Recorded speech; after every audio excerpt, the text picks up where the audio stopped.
할렐루야. 하나님께서 오늘도 우리에게 귀한 날 주셨는데 우리 자신과 또 우리가 사는 이 도시와 민족을 향해서 우리 믿음을 한번 이렇게 선포합시다. 새로운 미래가 이미 시작되었습니다. 우리 자신에게 다시 한번 말합시다. 새로운 미래가 이미 시작되었습니다. 할렐루야. 우리가 말하는 대로 믿는 대로 이루어질 줄 믿습니다. 하나님께서 오늘 우리에게 주시는 말씀은 시편 81편 10절에서 16절까지 말씀을 우리 한 목소리로 읽도록 하겠습니다. 같이 읽습니다. 나는 너를 애굽 땅에서 인도하여 낸 여호와 내 하나님이니 내 입을 크게 열라 내가 채우리라 하였으나 내 백성이 내 소리를 듣지 아니하며 이스라엘이 나를 원하지 아니하였도다. 그러므로 내가 그의 마음을 완악한 대로 버려두어 그의 의미대로 행하게 하였도다. 내 백성아 내 말을 들으라. 이스라엘아 내 도를 따르라. 그리하면 내가 속히 그들의 원수를 누르고 내 손을 돌려 그들의 대적들을 치리니 여호와를 미워하는 자는 그에게 복종하는 채할지라도 그들의 시대는 영원히 계속되리라. 또 내가 기름진 밀을 그들에게 먹이며 반석에서 나오는 꿀로 너를 만족하게 하리라 하셨도다. 아멘.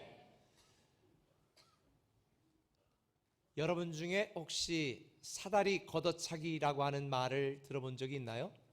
사다리 걷어차기라고 하는 말은 요즘 국제사회에서 선진국에 먼저 도달한 나라들이 우리나라 말로 쉽게 표현하면 갑질, 자기들의 지위, 자기들의 권위, 자기들의 국익을 위하여 또 독점하고 유지하려고 하는 그런 어떤 행태들을 의미합니다.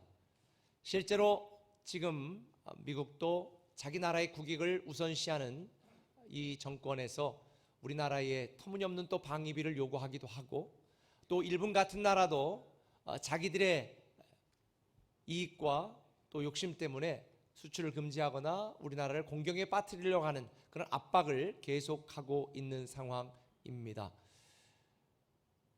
그런데 이러한 사다리 걷어차기라고 하는 행태가 국제사회 질서 속에만 있는 것이 아니라 우리가 살아가고 있는 이 시대, 우리나라의 구조 속에서도 이미 그런 일들이 벌어지고 있습니다.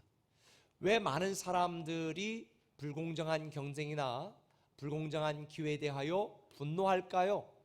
그것은 이미 기득권을 갖고 차지하고 누리고 있는 자들이 그 자기 뒤에 따라오는 사람들에게는 그러한 기회를 제공하지 않으려고 갑질하기 때문입니다. 그렇다면 이 사회에 어렵게 살고 갖지 못하거나 또 그런 주위에 없는 사람들은 그런 일을 하지 않나요?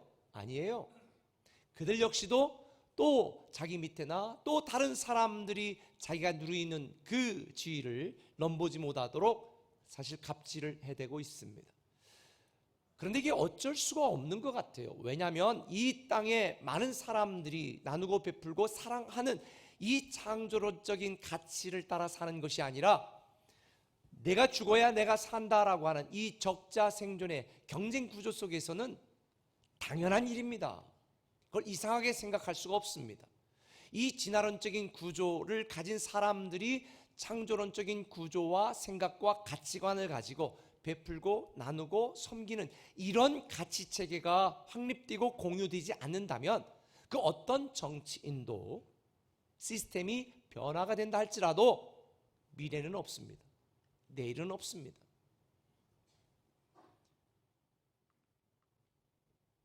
그런데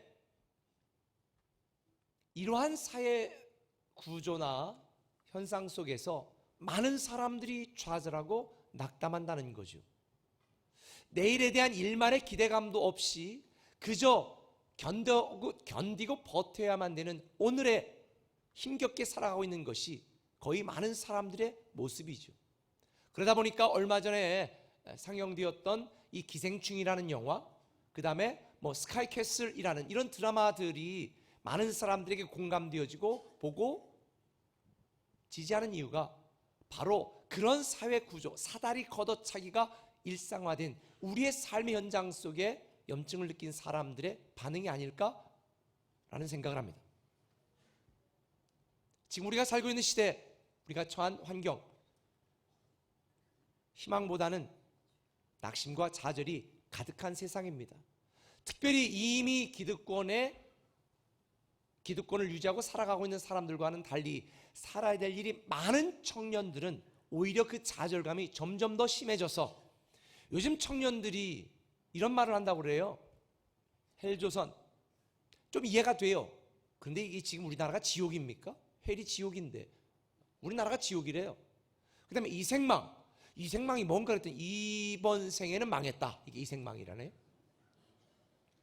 근데 뭐 삼포시대 뭐 이런 말들로 자기들의 미래와 내일을 절망으로 몰아가고 있는 것이 오늘날 불행한 청년들의 모습입니다.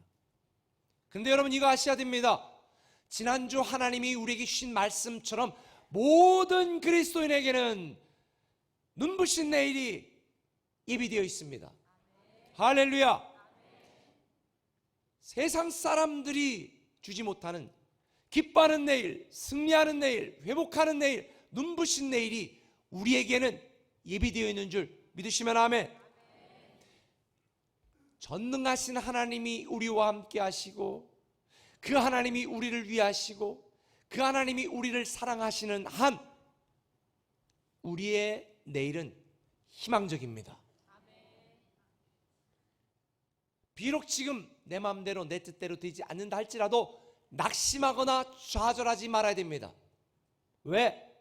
우리에게는 눈부신 내일, 설레이는 내일이 오고 있기 때문입니다. 그럼에도 불구하고 이런 약속을 받았던 이스라엘 백성들은 하나님이 약속한 이런 눈부신 내일을 경험하거나 누리거나 살지 못하고 그들은 망했습니다. 고통스럽습니다. 왜 그랬을까요?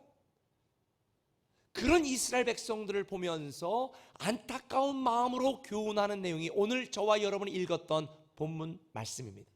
본래 이 시편 81편은요 이스라엘 백성들이 중요 절기 때마다 온 회중들이 모여서 낭송을 했던 대표적인 시편입니다.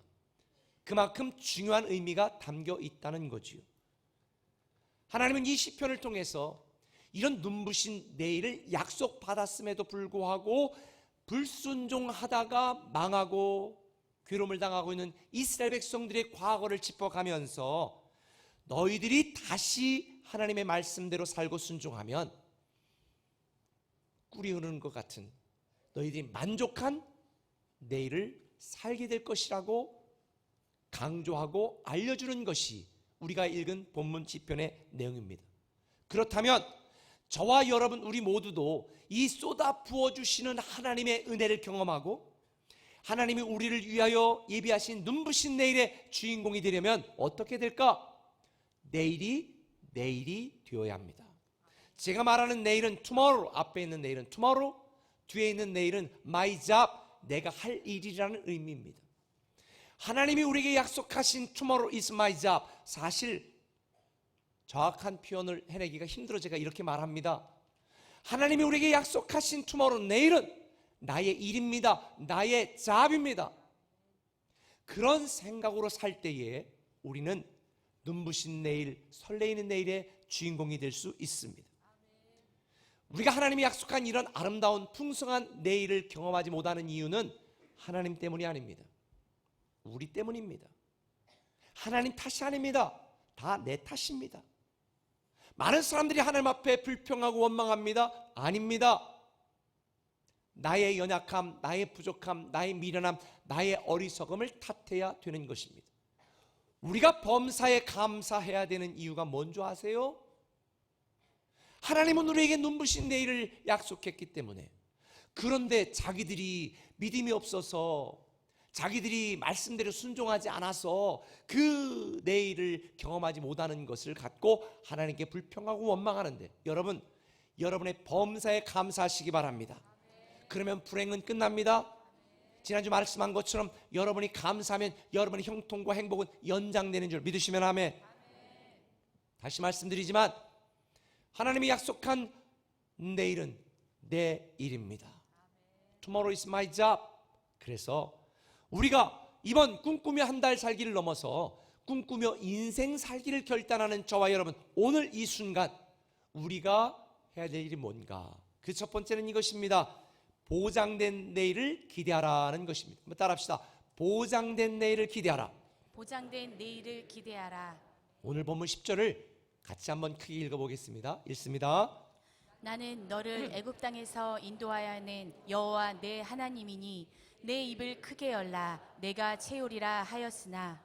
하나님께서는 이스라엘 백성들에게 내 입을 크게 열어라 내가 채운다 그랬습니다. 누가 채운다고요? 전능하신 하나님이 채우겠다고 보장하신 것입니다. 누가 보장한다고요? 하늘에 계신 우리 아버지가 보장한다고 말씀하는 거예요. 여러분들 중에 대출 받아본 계시죠? 대출 받아본 분들 계시죠? 없구나. 너무 감사하네. 저는 헌금하느라고도 건축하느라고 대출도 받아보고 교회 건축하느라고 대출도 받아보고 그랬는데요, 이 은행에서 대출 받는 것도 쉬운 게 아닙니다. 신용평가죠. 평가에 따라서 이율이 결정되어지죠. 그 다음에 너희들이 제공할 담보가 뭐냐 그러죠. 요즘은 교회 대출 받는다 그러면 와가지고 사진 다 찍어가요. 진짠가 아닌가. 사람이 그렇게 모이나 안 모이나 다 확인을 해요. 그리고 나서 또 담임 목사는 볼모로 잡힙니다. 보증을 해야 돼요. 담임 목사가. 보증만 하면 감사하게요. 공증도 요구해요. 어떤 때는. 왜? 사람을 믿을 수가 없기 때문이죠. 여러분 대출 받으러 가서 서류 해본 분들 계시잖아요. 얼마나 서류가 많아요. 교회는 이렇게 많아요. 모든 게 다 드러나거든요. 그런데 대출 받으러 갔는데 주변에 친구들이 아우 이분은 믿을만해요. 이분은 정직해요. 이분은 인격자예요. 아우 그렇게요? 안 하셔도 돼요. 그런다고 은행이 눈 하나 깜짝할까요? 천만에요. 사인하세요. 서명하세요. 보증 서세요. 담보 제공하세요. 공증하세요. 왜 그럴까요? 그 사람은 믿을 수 있지만 그 사람의 능력은 못 믿겠다는 거죠. 그 사람은 정직한 걸 알겠지만 돈은 믿을 수 없다는 거죠. 이게 세상의 원리고 원칙입니다. 사람을 어떻게 믿습니까? 당연한 거죠. 그런데 우리는 우리의 눈부신 내일은 누가 보장했습니까? 하나님이 보장했습니다. 하나님이 왜 보장하셨을까요? 올 한 해 동안 저와 여러분이 계속 나눈 말씀, 우리는 하나님의 위대한 상속자니까. 우리는 하나님의 위대한 상속자니까 하나님 아버지가 보장할 수밖에 없는 거예요. 여러분 남의 자식을 위해서 보장하시겠어요? 보증하시겠어요? 천만에요. 우리는 하나님의 위대한 상속자이기 때문에 하나님이 약속하신 내일을 보장하신 것입니다. 그래서 우리는 눈부신 내일을 기대하며 하나님이 보장한 내일을 기대하며 살아가야만 하는 것입니다. 오늘 하나님이 뭐라고 말씀하셨어요? 내 입을 넓게 열라 내가 채우리라. 여기서 채운다는 말은요, 넘치게 한다, 충만하게 한다는 거예요. 오늘날 많은 성도들이 좀 오해하고 있어요. 하나님이 우리랑 밀당하는 줄 알아. 너 좀 줄까 많이 줄까, 복 줄까 안 줄까. 여러분 하나님은 우리하고 밀당하지 않아요. 하나님이 가진 모든 것을 다 상속시켜 주셨는데 뭘 밀당을 해요? 하나님은 넘치게 풍성하게 눌러 후히 주시는 분임을 믿으시면 아멘. 빌립보 4장 19절에 뭐라고 그러는 줄 아세요? 한번 읽어볼까요? 나의 하나님이 그리스도 예수 안에서 영광 가운데 그 풍성한 대로 너희 모든 쓸 것을 채우시리라. 맞아요. 모든 쓸 것을 풍성하게 채우시는 것이 하나님의 마음. 그 하나님이 우리의 눈부신 내일을 보장하셨습니다. 그러니 이 내일을 기대하며 살지 않으면 뭘 기대하며 삽니까? 때로는 우리가 마주한 현실이 괴로울 때도 있어요. 내 힘으로 어떻게 할 수 없어서 진짜 포기하고 싶은 때도 있죠. 근데 전능하신 하나님, 창조자 하나님, 모든 것을 가지신 하나님이 우리에게 그 내일을 보장하셨습니다. 약속만 한 게 아니에요. 우리가 믿지 않을까 봐 열왕기하 4장 5절 6절 이하에 보면 실제로 그런 사건을 우리에게 소개하고 있습니다. 경제적으로 굉장히 어려웠던 한 과부가 있었습니다. 엘리사 선지자에게 요청을 하죠. 그때 어떤 일이 일어났어요? 읽어볼까요? 5절에 여인이 물러가서 그의 두 아들과 함께 문을 닫은 후에 그들은 그릇을 그에게로 가져오고 그는 부었더니 그릇에 다 찬지라. 여인이 아들에게 이르되 또 그릇을 네개로 가져오라 하니 아들이 이르되 다른 그릇이 없나이다 하니 기름이 곧 그쳤더라. 여러분, 이 사건을 읽으면서 어떤 생각이 드세요? 하나님이 문제가 아니죠. 누가 문제예요? 내가 문제죠. 내가 얼마나 그릇을 준비했느냐에 따라서 내가 누릴 눈부신 내일의 분량이 결정되는 것이지 하나님이 주지 않는 게 아니에요. 지난 한 달 동안 우리가 꿈꾸며 한 달 살기를 했던 주제 말씀이 창세기 49장 28절 말씀이죠. 같이 읽어볼까요? 곧 그들 각 사람의 분량대로 축복하셨더라. 각 사람의 분량대로 축복하신다는 거예요. 이걸 하나님이 보장하셨습니다. 그런데 보장만 한 게 아니고 보증까지 하셨어요. 그것도 삼위일체 하나님의 각각의 이름으로 보장하셨어요. 또 보증도 하셨어요. 자, 히브리서 6장 17절 한번 읽어봅시다. 중요한 구절이에요. 시작. 하나님은 약속을 기업으로 받는 자들에게 그 뜻이 변하지 아니함을 충분히 나타내시려고 그 일을 맹세로 보증하셨나니. 할렐루야. 하나님의 약속이 보장된 위대한 상속자인 저와 여러분들에게 하나님이 맹세로 보증하셨다. 세상에 보장해 주신 것만도 감사한데 보증까지 하셨대. 하나님만 보증한 게 아니에요. 히브리서 7장 22절을 봅시다. 시작. 예수는 더 좋은 언약의 보증이 되셨느니라. 예수님이 보증하셨네. 예수님만 보증하셨나? 고린도후서 5장 5절을 읽어봅시다. 곧 이것을 우리에게 이루게 하시고 보증으로 성령을 우리에게 주신 이는 하나님이시니라. 할렐루야. 세상에 삼위일체 하나님이 눈부신 내일을 보장하시고 보증하셨다는 거예요. 그런데도 사람들은 믿지 못하고 불평하고 원망하고 의심하고 증거를 요구해. 보여주면 믿겠습니다. 보여주니까 의심해. 세상에 이게 이스라엘 백성들의 모습인가요? 우리의 모습입니다. 인생의 비극은 보장하고 보증하는데도 믿지 못하고 계속 증거를 요구하는 믿음 없는 우리의 문제입니다. 그게 비극이죠. 당장은 괴롭고 막막하고 앞이 보이지 않는다고 할지라도 우리의 눈부신 내일을 보장하고 보증하신 하나님을 기대하며 살아가시기를 예수님의 이름으로 축원합니다.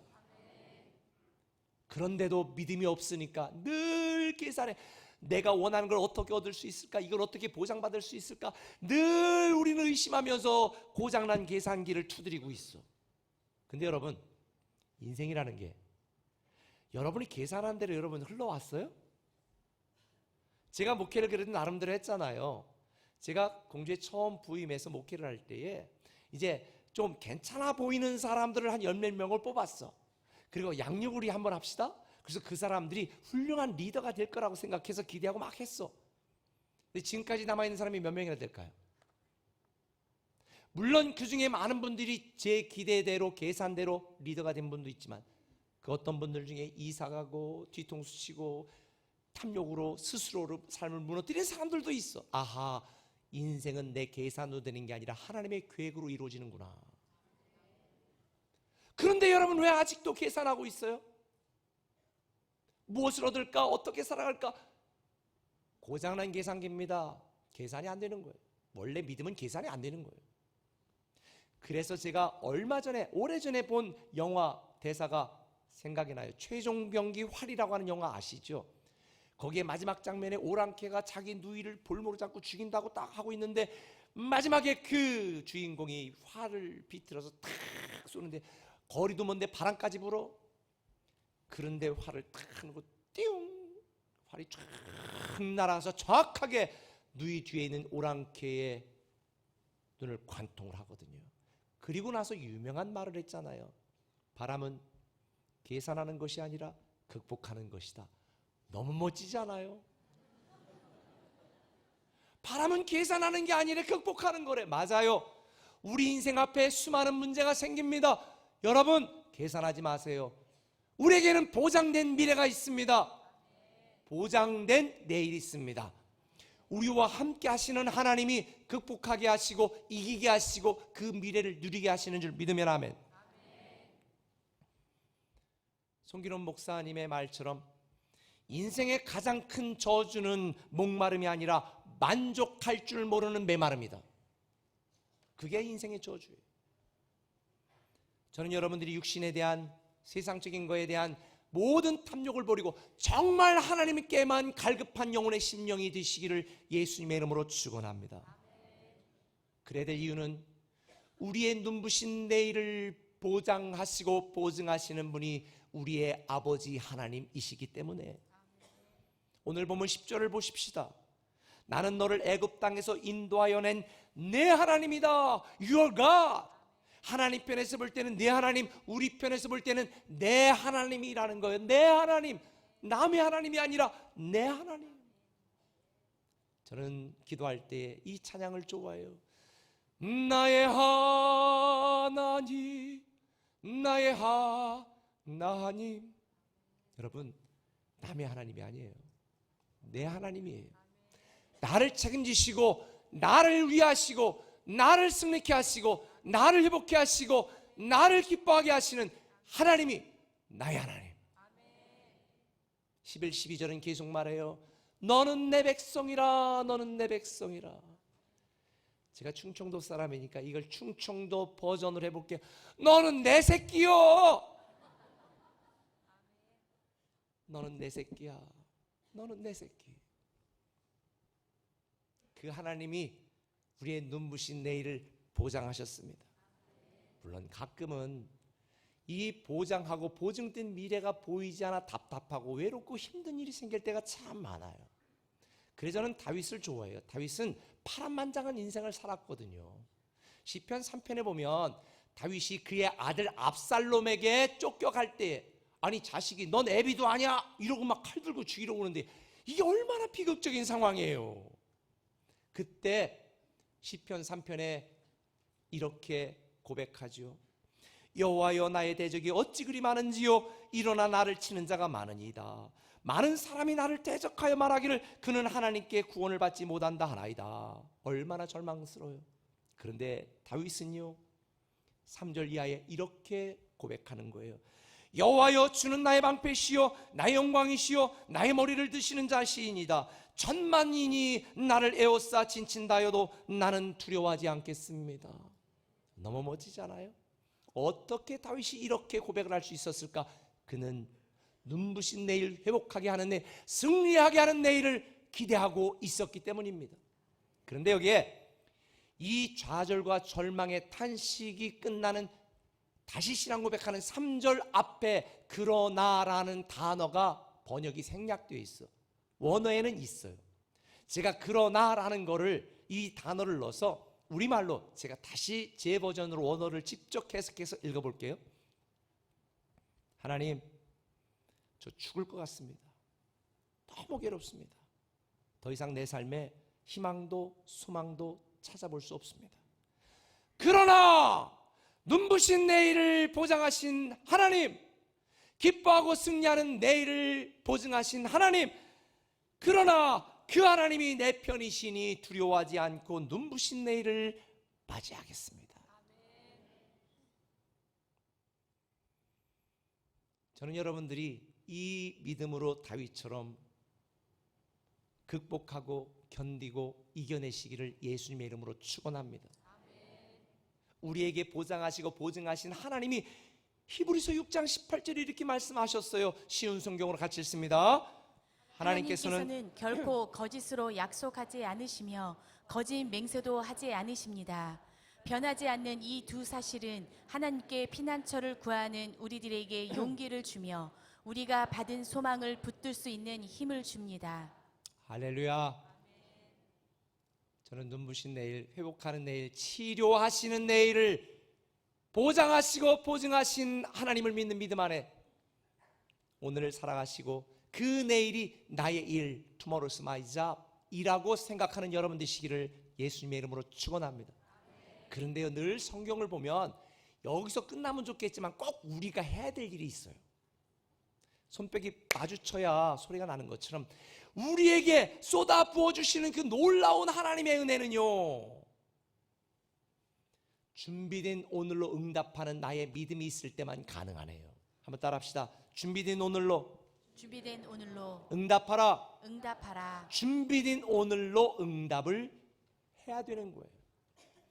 하나님이 이스라엘에게 새로운 미래와 눈부신 내일을 보장하셨지만 이스라엘 백성들이 누리지 못하고 망하고 괴로움을 당했던 결정적인 이유가 뭔지 아세요?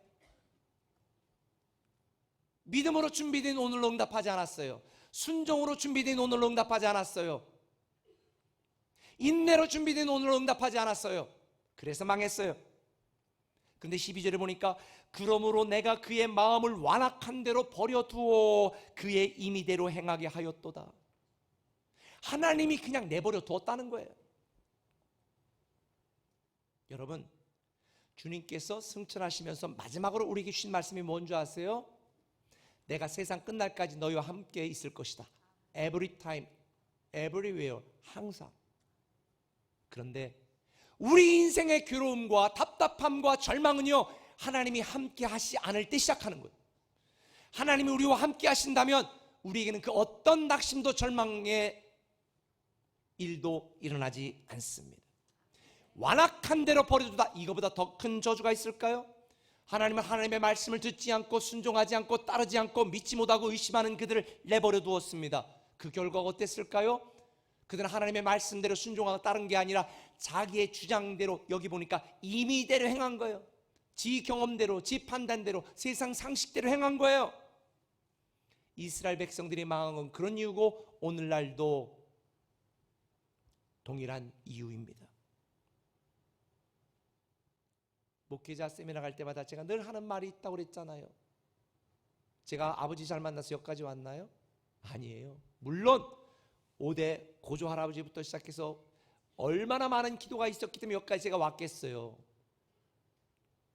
제가 그렇게 기도의 열매를 먹고 있는 게 불편하신 분들은, 여러분 자녀를 위해서는 절대 기도하지 마세요.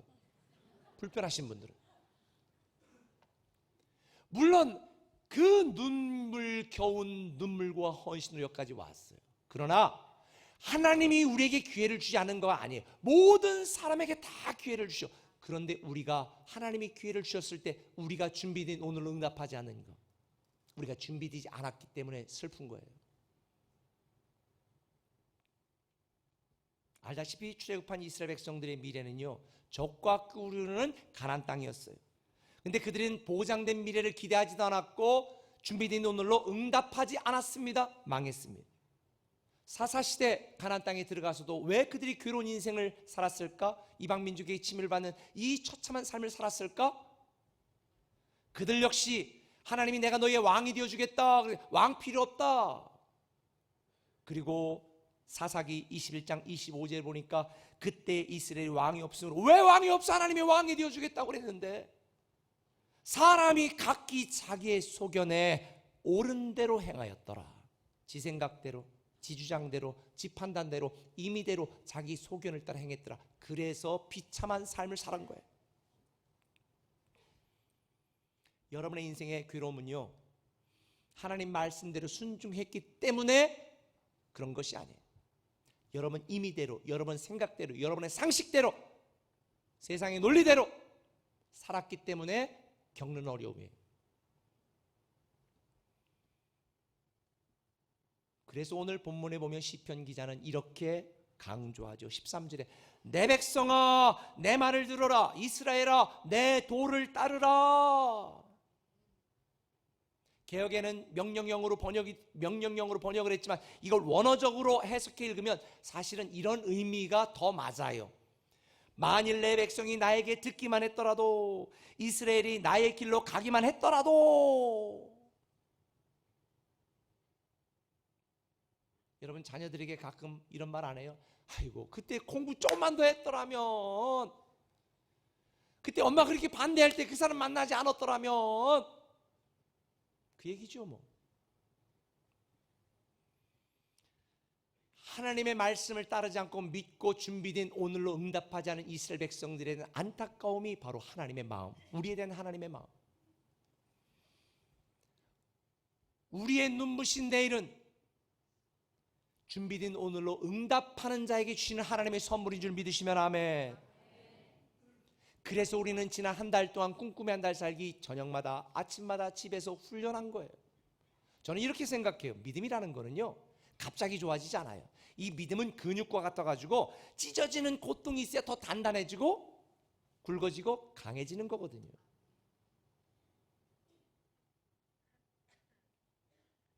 여러분, 저는 여러분들이 믿음이 강해지기를 바랍니다.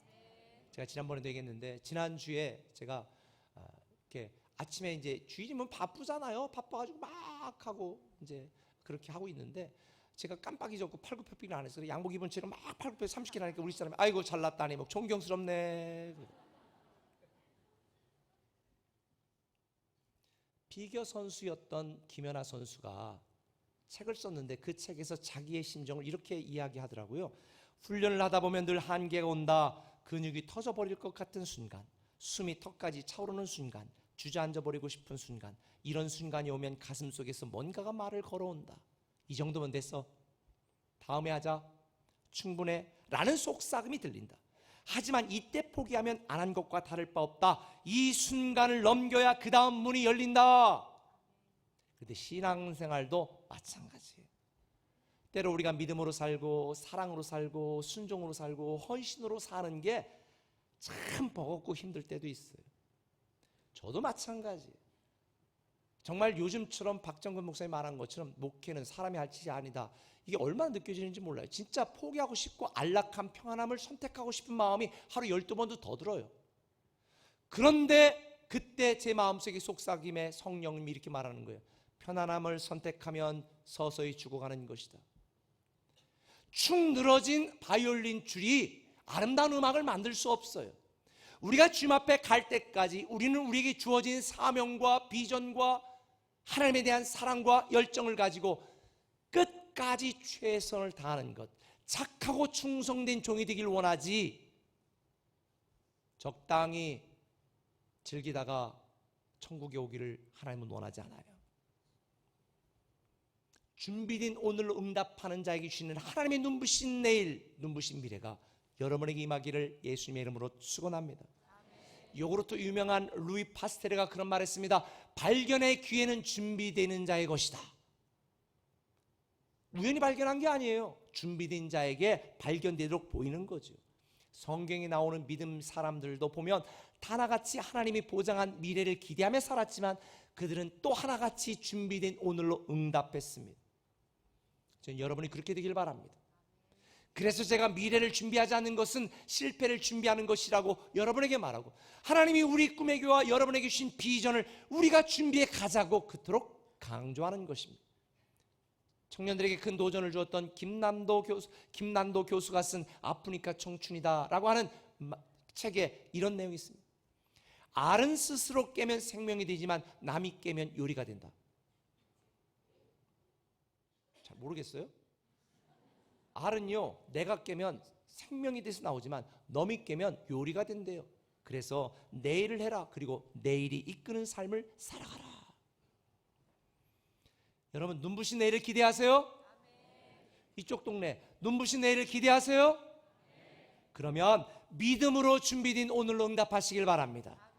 우리의 미래가 두렵고 불안하세요? 그렇다면 하늘에 계신 우리 아버지가 보장하는 내일, 보증하는 내일을 기대하시길 바랍니다. 디모데후서 2장 21절 이하에 보면 같이 읽습니다. 이런 말이 있습니다. 그러므로 누구든지 이런 것에서 자기를 깨끗하게 하면 귀히 쓰는 그릇이 되어 거룩하고 주인의 쓰심에 합당하며 모든 선한 일에 준비함이 되리라. 아멘. 원로 목사님이 쓰신 회고록에 보면 1971년 12월 28일 27명이 세패로 갈라져 싸우는 교회에 부임하여 찢어진 그물을 꿰매자라는 표현을 내걸고 그때 했던 설교의 내용이 소개됩니다. 지금 아니면 언제 하고, 내가 아니면 누가 하고, 주를 위하여가 아니면 누구를 위하여 사나. 근데 그것은 그때 끝난 일회의 설교 본문이 아니라 사실은 우리가 매일의 삶 속에서 물어야 될 질문이 아닐까라는 생각이 듭니다. 여러분 왜 사세요? 왜 그렇게 치열하게 살아가고 계세요? 하나님이 저와 여러분에게 하나님의 꿈이 우리의 비전이 되고 하나님의 예수님의 성품이 우리의 인격이 되고 성령님의 권능이 우리의 능력이 되어 이 땅에 누군가에게 희망의 증거가 되고 축복의 통로가 되라 우리를 부르신 그 놀라운 사명을 따라 살아가야 되지 않겠습니까? 눈부신 내일은 내 일입니다. 눈부신 내일은 우리 세종 꿈에게의 일입니다. 저는 세종시의 희망이 되고 우리 국가 민족의 희망이 되고 나가 모든 사람들에게 새로운 하나님의 역사를 만들어가는 그런 우리 교회 여러분이 되기를 예수님의 이름으로 축원합니다. 기도하겠습니다.